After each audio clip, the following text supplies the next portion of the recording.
بسم اللہ الرحمن الرحیم رضی اللہ تعالی عنہ وسلم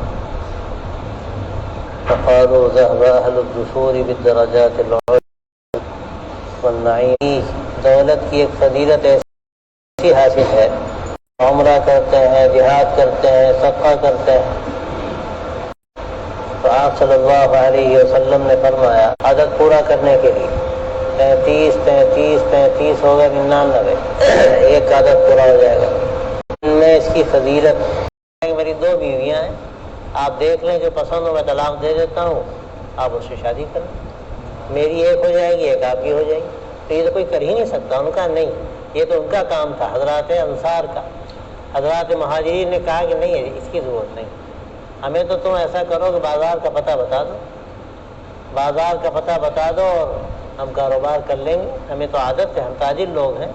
حضرات انصار جو تھے وہ باغبان لوگ تھے، اور حضرات مہاجرین جو تھے وہ تاجر لوگ تھے. ان کا طریقہ تھا، جاتے تھے شام تجارت کے لیے جاتے تھے. قرآن مجید میں سورہ شریفہ نازل ہوئی لیلاف قریش ایلافہم رحلۃ الشتاء والصیف، کہ وہ 2 سفر کرتے تھے، ایک جاڑے میں اور ایک گرمی میں، اور بہت مال لے کر آتے تھے اور زبردست دھوم مچتی تھی مکے میں کہ مال آیا. تو یہ لوگ بزنس مین تھے، یعنی باقاعدہ تجارت خوب جانتے تھے. تو انہوں نے کہا کہ ہمیں تو آپ راستہ بازار کا بتا دو. اور یہاں بھی بعض حضرات مہاجرین نے بہت تھوڑی مدت میں بڑی ترقی کی، اور بعضوں کو تو حال یہ تھا کہ وہ فرماتے تھے کہ میرا تو یہ ہے کہ میں مٹی پہ اگر ہاتھ رکھ دوں تو مٹی بھی سونا بن جائے. اور بعضوں کا حال یہ تھا کہ ان کا مال جب مدینے میں آنے لگا، جب ترقی کی انہوں نے، تو بعض مرتبہ بہت بڑی تعداد مال آتا تھا، 100 اونٹوں پر آتا تھا، اور پورے مدینے میں شور مچ جاتا تھا کہ فلاں کا مال آیا ہے، اور لوگ آگے خریدنا چاہتے تھے. مختلف جگہوں کا مال آتا تھا. تو اللہ نے کوئی ذوق دیا تھا، انہوں نے کہا نہیں ہمیں ضرورت نہیں، ہمیں تو بازار کا پتہ بتا. تو انہوں نے بھی آخری حد تک نصرت کی. اور بعض حضرات مہاجرین وہ بھی تھے جنہوں نے قبول کیا، اس لیے کہ وہ کچھ بھی نہیں کر سکتے تھے. تو انہوں نے زمینیں لیں اور یہی کہا ان سے حضرات انصار سے کہ بھائی کھیتی باڑی تو ہمیں آتی نہیں ہے، ایسا کرو گا ادھیا پہ تم ہی لے لو اور تھوڑا ہمیں دے دیا تھا. کام وہی کرتے تھے، زمین انہیں کی، کام بھی وہی کرتے تھے، ان کو دے دیتے تھے. اور جب اللہ نے آسانی پیدا کر دی اور فتوحات ہوئی اور پھر دولت آئی، تو پھر انہوں نے کہا کہ اب ہمیں ان زمینوں کی ضرورت نہیں، ہمیں اللہ نے بہت دے دیا. تو بہت سے حضرات مہاجرین نے زمینیں واپس کی کہ نہیں اب ہمیں ضرورت نہیں. تو ان دونوں کا جو ایثار تھا، قربانی تھی، تاریخ کے لیے مثال ہے. حضرات انصار نے سب کو نشاور کر دیا، لیکن حضرات مہاجرین نے کیسے استغنا کے ساتھ وقت گزارا کہ بالکل نیت نہیں کسی کی لگی اس میں کہ بھئی ہمیں اتنا مل گیا اب ہم کیوں واپس کریں، اور ہمیں تو اس سے زیادہ کی ضرورت ہے، ہم تو بڑی قربانی دے کر آئیں. اور عام طور پہ ایک عجیب سا مزاج یہ ہوتا ہے کہ آدمی ذرا بھی قربانی دے تو سمجھتا ہے کہ ہمارا بڑا حق ہو گیا، اور یہ نہیں سمجھتا کہ قربانی کاہے کے لیے دی، دین کے لیے دی ہے یا دنیا کے لیے دی. اگر کام تم نے اللہ کے لیے کیا ہے تو اللہ کیا ملے گا، دنیا میں توقع کیوں لگاتے ہو. اور اس کی مثال عرض کرتے ہیں، ایک صاحب آئے ہم سے کہنے لگے کہ فلاں مدرسہ ہم نے بنایا، ساری محنت ہم نے کی، تو ہمیں نکال دیا گیا اور اب سب دوسرے لوگ کر رہے ہیں. تو ہم نے ان سے کہا ایک بات بتائیے، آپ نے جو کیا کیوں کیا؟ اگر آپ نے اللہ کے لیے کیا تو آپ کا اجر تو آپ سے کوئی چھین نہیں سکتا، وہ تو متحقق ہے، تو وہ تو ملے گا آپ کو، آپ کیوں پریشان؟ اور اگر آپ نے اللہ کے لیے نہیں کیا تو سچی بات یہ ہے کہ ایسے لوگ تو نکالے جانے ہی کے قابل ہیں. اس لیے آپ عزت کے لیے کر رہے تھے تو مدرسے کا بیڑا غرق کرتے، اچھا ہی ہوا کہ نکالے گئے. اب کوئی دوسرا اخلاق کے ساتھ اگر کر رہا ہے، معلوم نہیں وہ بھی کر رہا ہے نہیں کر رہا ہے، خیر ہو سکتا ہے اخلاق کے ساتھ کرے تو بیچارہ خاموش ہو گئے. کہ ہم سب کا قصہ ایسا ہی ہے، ہم نے ایک بار اسے کہہ دی ہم کون سے بہت اس میں دھولے دھلائے ہیں. لیکن ہونا تو یہی چاہیے کہ آدمی اگر قربانی دے رہا ہے تو اب قربانی کے بعد اس امید پر نہ بیٹھے کہ ہمارا نام ہو، ہمیں عہدہ ملے، ہمیں عزت دی جائے. اور اگر نہ دی جائے کہیں پر تو بس وہ پھر شکایت پیدا ہو جاتی ہے کہ قربانی تو ہماری ہے اور ہمیں الگ کر دیا گیا. اللہ والوں کا حال ایسا نہیں. ان کا تو قصہ یہ ہے کہ جو کرتے ہیں وہ اللہ کے لیے کرتے ہیں، ان کو کبھی دنیا کی ستائش نہیں چاہیے، نہ ستائش کی تمنا نہ سرے کی پرواہ. ان کو تو اللہ کے یہاں جو اجر ہے اس اجر کی امید ہوتی ہے، وہ اسی اجر کے لیے وہ ساری محنت کرتے ہیں، سارا کام کرتے ہیں۔ اور جو واقعات تاریخ میں اس کے ہیں، دسیوں واقعات ہیں ایثار کے، قربانی کے، کہ سب کچھ انہوں نے چھوڑ دیا اس لیے کہ اللہ کے لیے انہوں نے کیا۔ حضرت خالد بن ولید رضی اللہ عنہ کا جو واقعہ ہے آخری مثال ہے اس کی، کہ جب وہ عین مارکے میں شہرت تھی کہ جہاں خالد ہے وہاں شکست ہو ہی نہیں سکتی۔ حضرت عمر رضی اللہ تعالیٰ عنہ تو عجیب و غریب، اللہ نے ان کو جو بصیرت دی تھی اور جو جرأت ایمانی دی تھی اس میں ان کی مثال نہیں۔ ان کو معلوم ہے تو کہنے لگے یہ تو غلط بات ہے، بھائی فتح تو اللہ دیتا ہے، یہ جو شہرت ہے یہ تو شہرت صحیح نہیں۔ انہوں نے کیا کیا، حضرت خالد کو معذور کر دیا، حضرت ابو عبیدہ کو امیر بنا دیا۔ اب جب وہ رقا پہنچا تو اب لوگ حیرت میں پڑ گئے۔ حضرت خالد کے پاس کو گیا اور کہنے لگا کہ حضرت یہ تو عجیب بات ہے، حضرت ابو عبیدہ کو امیر بنا دیا گیا، آپ کو تو معذور کر دیا گیا، آپ کیا کریں گے؟ تو کہنے لگے کیا کریں گے، کچھ نہیں کریں گے، اگر اللہ کے لیے لڑ رہے تھے تو ابھی لڑیں گے، لڑتے رہیں گے، اگر عمر کے لیے لڑتے تو نہیں لڑیں گے، اب تو عمر کے لیے لڑتے نہیں تھے، اللہ کے لیے لڑتے تھے، انہوں نے جو بھی کیا ٹھیک کیا، ان کی رائے۔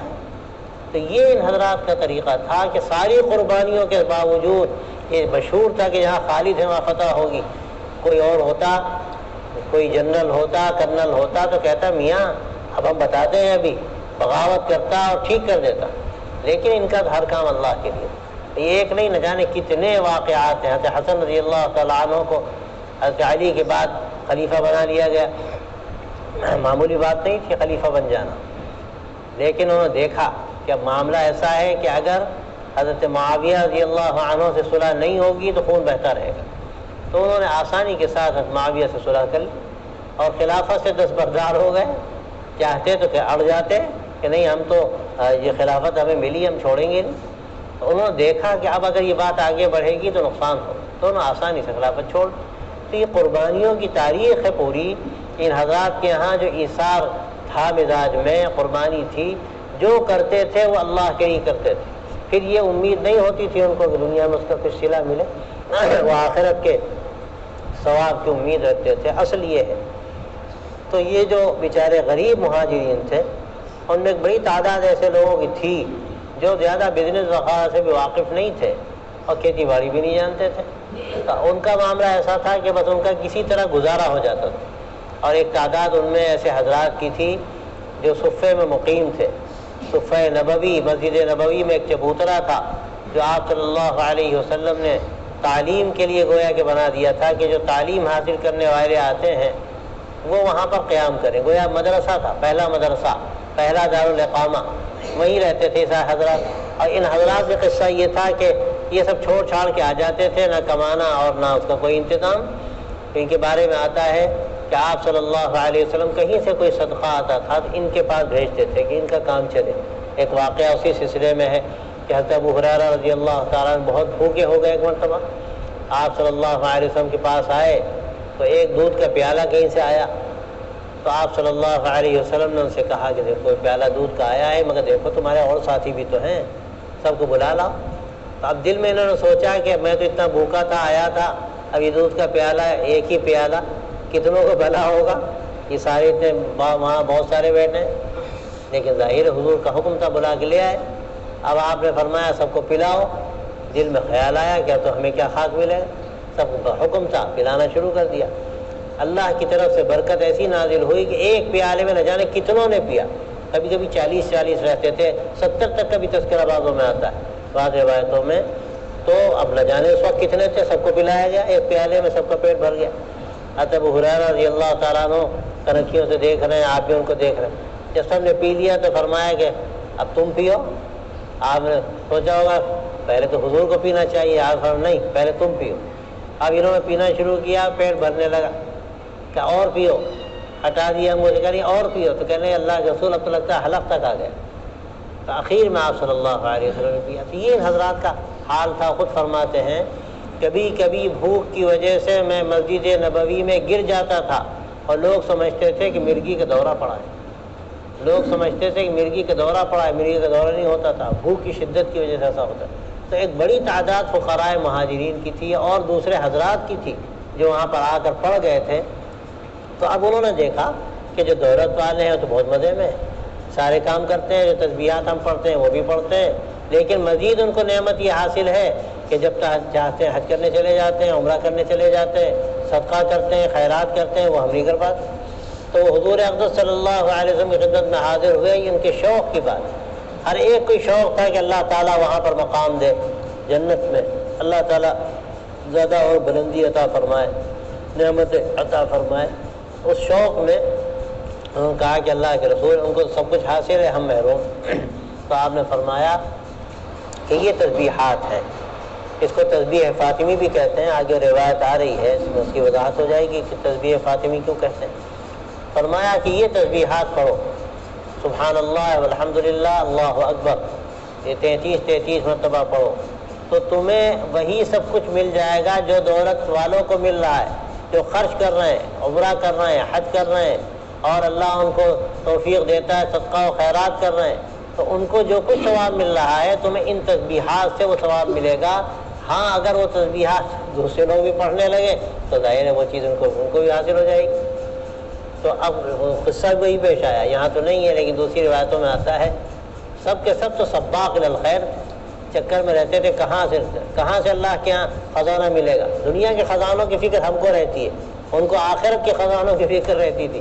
ہمیں یہ فکر ہوتی ہے کہ ہمارے بینک بیلنس میں کیسے اضافہ ہو اور کتنے پلاٹ ہو جائیں، ابھی 5 ہوئے ہیں 6 ہو جائیں۔ ان کا حال یہ تھا کہ ان کو خیال ہوتا تھا کہ آخرت کے خزانوں میں کیسے اضافہ ہو، اسی لیے ان کو یقین تھا اس کا، ایسا یقین تھا۔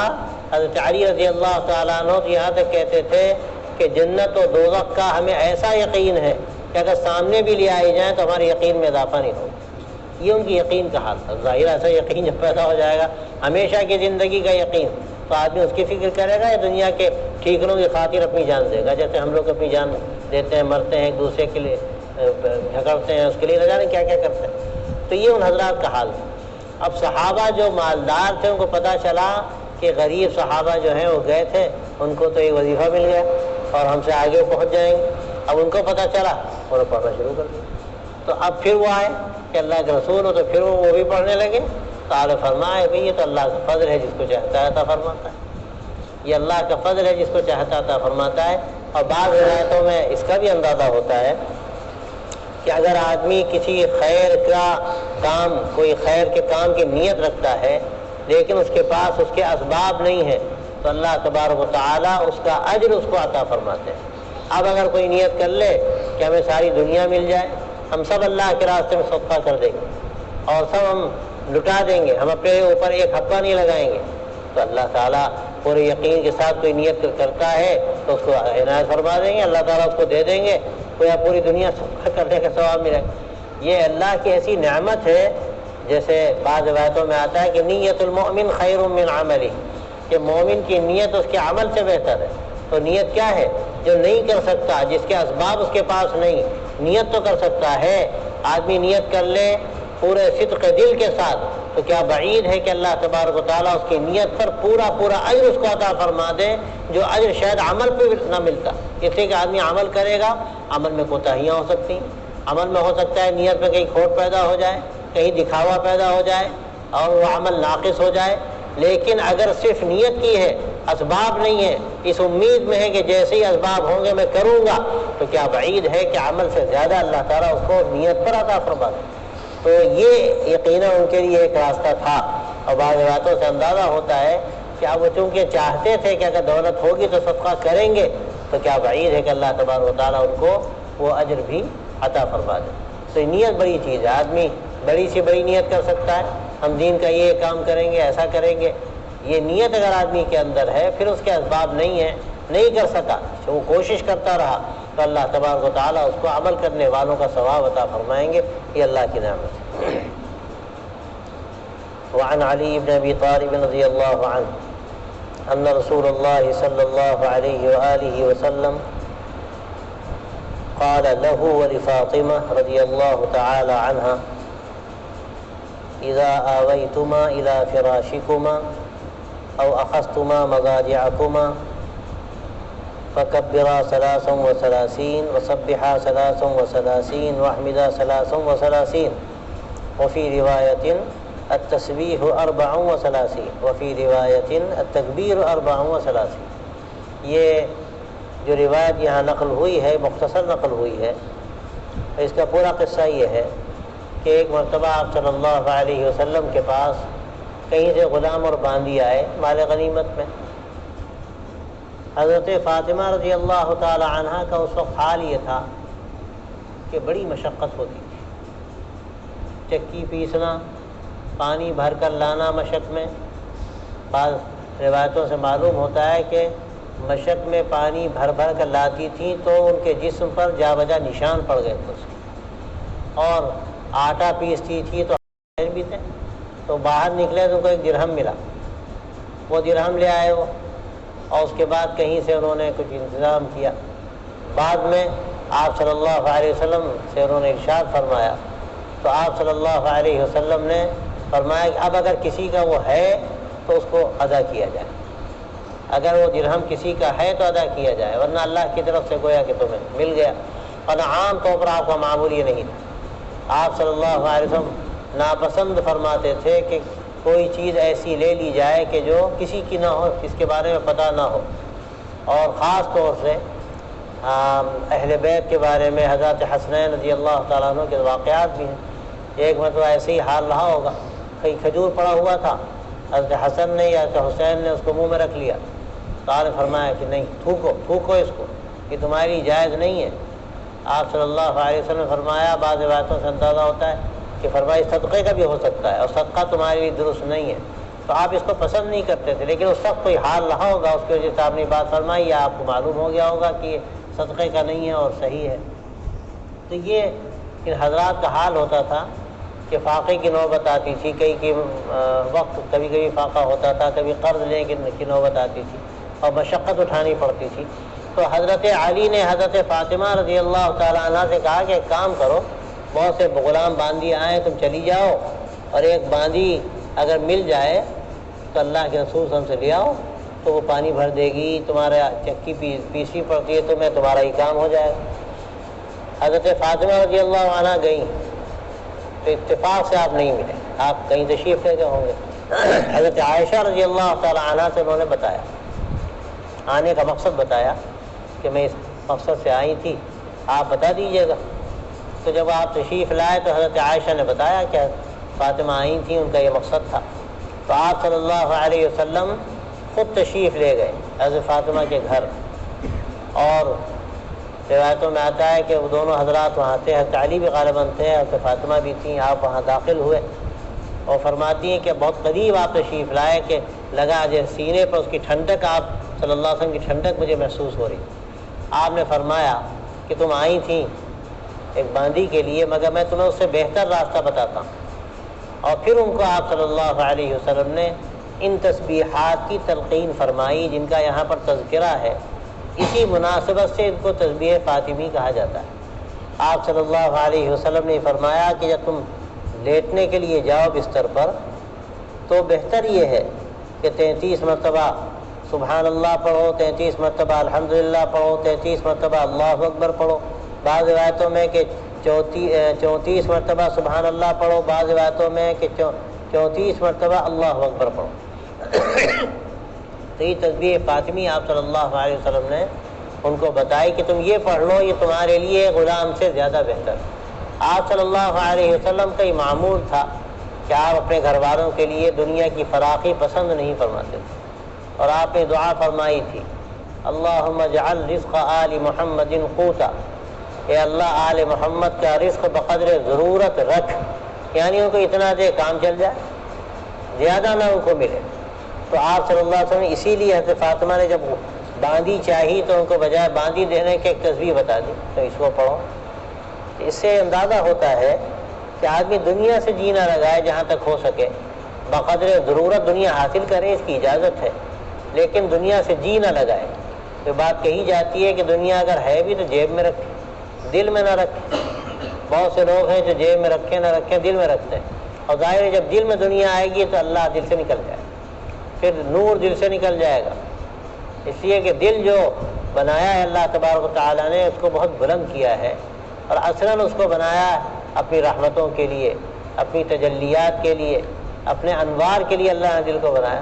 تو اب اگر دل خالی ہے تو وہ بڑی بلند چیزیں ہیں، بڑی عظمت والی چیزیں ہیں جو حاصل ہوتی ہیں، لیکن اگر دل خالی نہیں تو وہ بڑی غیرت مند چیزیں بھی ہیں، پھر وہ دل میں نہیں آتی۔ حضرت تھانوی رحمۃ اللہ علیہ شعر کو پسند فرماتے تھے کہ اب تو آجا، اب تو خلوت ہو گئی۔ یہ کیا مطلب ہے اس کا؟ یعنی اب دل خالی ہو گیا، ہر چیز غیر اللہ سے خالی ہو گیا، اب کچھ نہیں دل میں۔ اب ظاہر ہے جب دل خالی ہو گیا تو اب وہاں اللہ تبارک و تعالیٰ کی رحمتیں آئیں گی، اللہ کی رحمتیں اتریں گی، وہ اب قیمتی بن جائے گا۔ اور آدمی اگر دنیا کے میل کچیل کو اس میں داخل کرے گا تو دل اس کے لیے نہیں ہے، اس کے لیے جیب ہے، جیب میں رکھ سکتا ہے، بینک میں بھی رکھ سکتا ہے، اجازت ہے، بہت تجاوز نہ کرے، لیکن دل میں تو اللہ تعالیٰ کی محبت رکھے، دنیا کی محبت دل میں نہ رکھے۔ دنیا کی محبت اگر دل میں ہے تو اللہ کی محبت کی جگہ نہیں رہ جائے گی، اس لیے دل کو خالی کرے، جہاں تک ہو سکے اللہ کی محبت کے لیے خالی کرے، اللہ کے رسول صلی اللہ علیہ وسلم کی محبت کے لیے خالی کرے۔ تو آپ صلی اللہ علیہ وسلم نے اپنے گھر والوں کے لیے یہی پسند فرمایا کہ ان کے دلوں میں اللہ کی محبت ہو، اور یہ جو شوق پیدا ہو رہا ہے کہ ابھی تھوڑی راحت مل جائے دنیا کی، یہ بھی آپ نے پسند نہیں فرمایا، ورنہ کوئی باپ ہوتا تو یقیناً یہی کہتا کہ بیٹی پریشان ہے، اس کے لیے تو انتظام کر لینا چاہیے، کیا حرج ہے۔ لیکن آپ صلی اللہ علیہ وسلم کے پاس غلام آئے، باندیاں آئیں، لیکن اس کے باوجود آپ نے یہ پسند نہیں فرمایا کہ اپنی بیٹی کے لیے دنیا کی راحت کا انتظام فرمائے۔ اور آپ نے کبھی حضرات حسنین کے ہاتھوں میں کنگن دیکھے تو بھی آپ نے پسند نہیں فرمایا۔ آپ صلی اللہ علیہ وسلم چاہتے تھے کہ دنیا سادہ ہو، ان حضرات کے لیے سادگی ہو، یہ دنیا کے چکر میں نہ پڑے۔ تو یہ جو آپ صلی اللہ علیہ وسلم اپنے گھر والوں کے لیے پسند فرماتے تھے، اور اپنی صاحبزادی جن کے بارے میں آپ نے فرمایا میرے دل کا ٹکڑا ہے، آپ کو جتنی محبت حضرت فاطمہ سے تھی شاید ہی کسی سے ہو، روایتوں سے صاف معلوم ہوتا ہے حضرت فاطمہ سے زیادہ شاید کسی سے آپ کو ایسی محبت نہیں۔ تو دنیا میں کسی کو محبت ہوتی ہے اپنی بیٹی سے تو دنیا کی راحت کا فکر کرتا، لیکن آپ صلی اللہ علیہ وسلم نے جو انتظام کیا وہ اس کا کہ دل ان کا دنیا سے نہ لگے، اور جو ظاہری طور پر وہ دنیا کی راحت چاہتی ہے وہ دنیا کی راحت بھی ان کو نہ دی جائے، تاکہ دل ان کا اللہ کے لیے خالی رہے۔ تو یہ تربیت تھی آپ صلی اللہ علیہ وسلم کی، اور حضرات اہل بیت کا آپ صلی اللہ علیہ وسلم نے اس انداز سے ان کو گویا کہ ان کا مزاج بنایا تھا، اور اس سے یہ اندازہ ہوتا ہے کہ ہمیں بھی کچھ نہ کچھ اس کی اتباع کرنی چاہیے، اس کی کوشش کرنی چاہیے کہ بقدر ضرورت ہو۔ اب ظاہر ہے دنیا جن حالات میں تک پہنچ گئی ہے، اور جو سطح ہے اس وقت، اور جو زندگی کا معیار ہے وہ نہ جانے کہاں سے کہاں پہنچ گیا، تو ٹھیک ہے کسی حد تک آدمی ضرورت کی چیزیں اختیار کر لے۔ اب تو واقعہ یہ ہے کہ جو کمالیات ہیں ان کو بھی ضروریات سمجھ لیا گیا۔ ایک زمانہ تھا ہمارے بچپن میں، ہمیں یاد ہے کہ کسی گھر میں فریج ہو یہ بہت بڑی بات تھی، ہوتا ہی نہیں تھا، فریج ہو، اے سی ویسی کا تو تصور ہی نہیں تھا، پنکھے نہیں ہوتے تھے، پنکھے بھی کرائے پر لائے جاتے تھے، سب گرمی ہوئی تو کرائے پر 1-2 مہینے کے ہی پنکھے آ گئے، اور اس کے بعد بھائی جلدی سے اتارو نہیں کرایہ زیادہ دینا پڑے گا۔ اور بہت پانی پینے کا جی چاہا ٹھنڈا تو بازار سے جا کے برف لانا پڑتا تھا، اور بھی پیسے کم ہوئے 2 روپے کا برف لے آؤ بھائی پانی ٹھنڈا مل جائے، ورنہ ٹھنڈا پانی ملنا بڑی نعمت تھی اللہ کی۔ آج تو کیا صورت ہے، ہر گھر، کوئی گھر نہیں وہاں فریج نہ ہو۔ اب تو حال یہ ہے کہ ہر گھر میں اے سی آ گیا جس کا کوئی تصور نہیں تھا۔ تو یہ کمالیات اس وقت ضروریات میں شامل ہیں، لیکن اس میں بھی آدمی تجاوز کرتا جاتا ہے کہ اعلیٰ سے اعلیٰ آ جائے، اعلیٰ سے اعلیٰ ماڈل آ جائے، یہ بہت نامناسب سی چیز ہے کہ بھئی ذرا سا پرانا ہوا موبائل چھوڑو، اب نیا ماڈل آیا اس کو لے۔ اور اسی میں جو دنیا کی جو ضروریات ہیں ان میں بھی یہی ہوتا ہے۔ حضرت وہاں فرما رہے تھے کہ ہم ممبئی میں بیٹھے ہوئے تھے، بس سوائے ان باتوں کے کہ فلاں ماڈل کی الماری ہے اور یہ فلاں ماڈل کا صوفہ سیٹ ہے، ابھی پرانا ہو گیا اور فلاں نیا ہونا چاہیے، لگتا تھا کہ بس سوائے دنیا کے ان کے ذہن میں کچھ ہے ہی نہیں۔ تو یہ جو تصورات ہیں یہ غیر اسلامی تصورات ہیں، ایسا نہیں ہونا چاہیے۔ بقدر ضرورت ٹھیک ہے آدمی چیزیں اختیار کر سکتا ہے، لیکن کمالیات میں بھی آدمی آگے بڑھتا جائے اور عیش و عشرت میں پڑ جائے تو یہ چیز ناپسندیدہ ہے، اس سے روکا گیا۔ اس سے نہیں روکا گیا کہ آدمی پیسہ نہ کمائے، پیسہ کمانا ٹھیک ہے، قرآن مجید میں پیسے کو خیر کہا گیا، انہ لحب الخیر لشدید۔ اور انسان کے بارے میں اللہ قرآن مجید میں کہتا ہے کہ اس کو دنیا کی بڑی محبت اس کے دل میں ہے، پیسے کی محبت اس کے دل میں، لیکن پیسے کو اللہ نے خیر کہا اس لیے کہ اگر اس کا صحیح استعمال ہو تو یقیناً وہ خیر ہی خیر ہے۔ تو اس میں کمانا، اس کا جائز طریقے پر کمانا، زیادہ کمانا، اس پر کوئی پابندی نہیں، کوئی حرج نہیں، لیکن پھر اس کا حق ادا کرنا، رکھنے کے اعتبار سے بھی اور دینے کے اعتبار سے بھی، خرچ کے اعتبار سے بھی، اور پھر کمانے میں خیال، یہ بات پوری طرح خیال میں رکھنا کہ کوئی حرام اس میں طریقہ نہ ہو، مشتبہ طریقہ نہ ہو، جائز طریقے پر آدمی کمائے اور اللہ کے راستے میں لٹائے۔ جتنا بھی اللہ کے راستے میں خرچ کرے گا اس کے لیے اجر و ثواب کا ذریعہ ہے۔ تو اس سے نہیں روکا گیا کہ آدمی نہ کمائے، لیکن روکا اس سے گیا کہ دنیا کو دل میں نہ رکھے، دنیا سے دل لگائے نہ، بلکہ اللہ کی طرف توجہ ہو اور آخرت کی کامیابی کی طرف آدمی دل لگائے، اس کی فکر ہو، اللہ کی محبت دل میں رہے۔ یہ اگر مزاج ہو تو اس میں کوئی حرج نہیں کہ مال آ رہا ہے اور جا رہا ہے، اللہ کے راستے میں آدمی خرچ کر رہا ہے۔ حضرت عثمان غنی رضی اللہ تعالیٰ عنہ کو اللہ نے کتنا نوازا، لیکن اللہ نے کیسی توفیق ان کو دی کہ ان کا لقب ہی پڑ گیا کہ مجاہد جیش العسرہ۔ تبوک کے موقع پر جس طرح انہوں نے انتظام فرمایا، گویا کہ اپنا سارا مال اللہ کے راستے میں لٹا دیا۔ اور کتنی مرتبہ ایسا ہوا، ایک مرتبہ کنواں خرید کا وقف کر دیا کہ بھئی جتنے لوگ ضرورت مند ہوتے ہیں، پانی کی پریشانی ہے، لوگوں کو پانی ملے، آسانی ہو، تو آدمی اس لیے کما رہا ہے تو کیا کہنے، وہ اپنے لیے خزانہ جمع کر رہا۔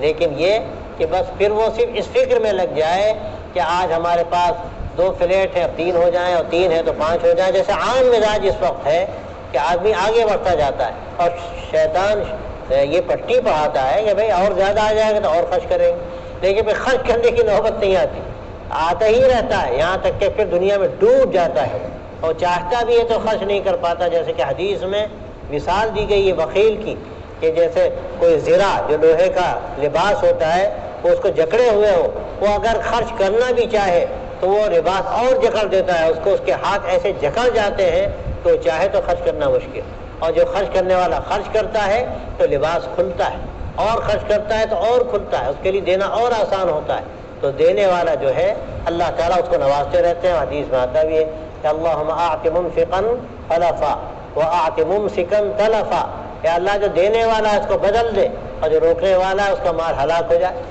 تو یہ ہلاک اس اعتبار سے تو ہو ہی جاتا ہے کہ دنیا میں جو کچھ کما لیا اس نے اور سب اپنے لیے جمع کر لیا تو اس کے کام کیا آئے گا، مر کے جائے گا، سب جہاں چھوڑ کر جائے گا، اس کو کچھ ملے گا نہیں۔ تو اس کو جو ملنا ہے وہی ملے گا تو اس نے اللہ کے راستے میں خرچ کر دیا۔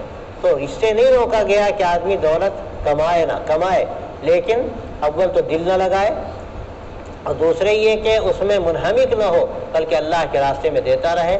یہ نہ سوچے کہ اور جمع کر لیں پھر دیں گے، اور جمع کر لیں پھر دیں گے، آگے کب تک کہ اس کی زندگی ہے نہ اس کا پتہ ہے، اور پھر اس کو توفیق بھی ملے گی اس کا بھی پتہ نہیں۔ اور اکثر یہی ہوتا ہے کہ توفیق سلب ہو جاتی ہے۔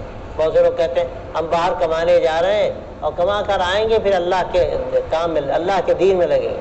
ہم دیکھتے ہیں کمانے کے لیے جانے کے بعد کیا ہوتا ہے کہ وہ ایسا اس دولت کے چنگل میں پھنستے ہیں کہ پھنستے ہی چلے جاتے ہیں، اور ایسا پھنستے چلے جاتے ہیں کہ خدمت دین کا تو ان کو موقع ملتا ہی نہیں، اس لیے کہ دولت سامنے آ جاتی ہے۔ اتنا آج کما لیا، اتنا اور ہو جائے، اتنا اور ہم جائیداد بنا لیں، اتنے اور ہمارے فلیٹ ہو جائیں، پھر دیکھیں گے، تو پھر توفیقی سلب ہو جاتی ہے۔